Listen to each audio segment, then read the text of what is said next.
জীবনে যত বড়ই গুনাহ হয়ে যাক না কেন, কখনো গুনাহ নিয়ে হতাশ হবেন না।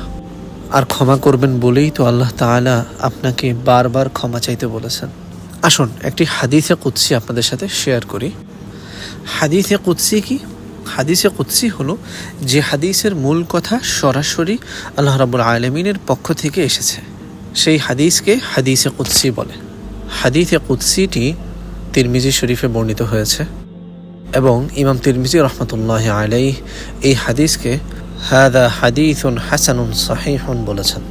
হাদিসটি হলো, আল্লাহ রাসূল সাল্লাল্লাহু আলাইহি ওয়াসাল্লাম বলেন যে আল্লাহ তাআলা বলেছেন, ইয়াবনা আদম ইন্নাকা মা দাআউতানি ওয়া রাজাউতানি, হে বনি আদম, যতক্ষণ পর্যন্ত তুমি আমাকে ডাকবে, আমার নিকট চাইবে, দোয়া করবে, যখনই আমাকে ডাকবে, যখনই আমার নিকট তুমি ক্ষমা চাইবে, কোনো কিছু চাইবে, ওয়া রাজাউতানি, এবং যখনই তুমি আমার উপর ভরসা করবে, আমার উপর ইতিমাদ করবে, আস্থা রাখবে, আমার ব্যাপারে তুমি সুধারণা রাখবে, গফারতু লাকা আলা মা কানা ফিকা ওয়ালা উবালি, যে বান্দা তুমি আমার ব্যাপারে এই সুধারণা রেখেছ যে আল্লাহ তাআলার কাছে আমি ক্ষমা চাইলে আল্লাহ তাআলা আমাকে ক্ষমা করে দিবেন।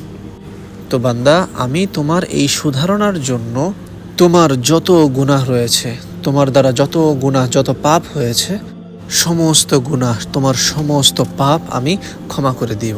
ওয়ালা উবালি, আর আমি কোনো কিছুর পরোয়া করি না।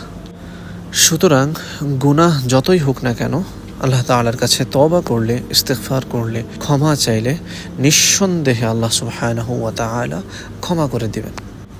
আর আপনার সামনে কোরআন হাদিসের এই সমস্ত কথাগুলো পৌঁছে যাওয়ার অর্থ হলো আল্লাহ তাআলা আপনাকে মেসেজ দিচ্ছেন, আল্লাহ তাআলা কোনো কিছুর মাধ্যমে সরল পথ দেখাচ্ছেন। এই জন্য আপনার উচিত দেরি না করে সমস্ত গুনাহ সম্পর্কে, সমস্ত গুনাহ ব্যাপারে তওবা করে নেওয়া, ইস্তিগফার করে নেওয়া, আল্লাহ তাআলার উপর ভরসা করে আল্লাহ তাআলার নিকট ক্ষমা চাওয়া, নিরাশ না হওয়া। লা তাইআসু মির রাউহিল্লাহ, আল্লাহ তাআলাই বলছেন যে তোমরা আল্লাহ তাআলার রহমত থেকে নিরাশ হও না। ঠিক আছে না ইনশাআল্লাহ? জাযাকুমুল্লাহ খাইর। আসসালামু আলাইকুম ওয়া রাহমাতুল্লাহি ওয়া বারাকাতুহু।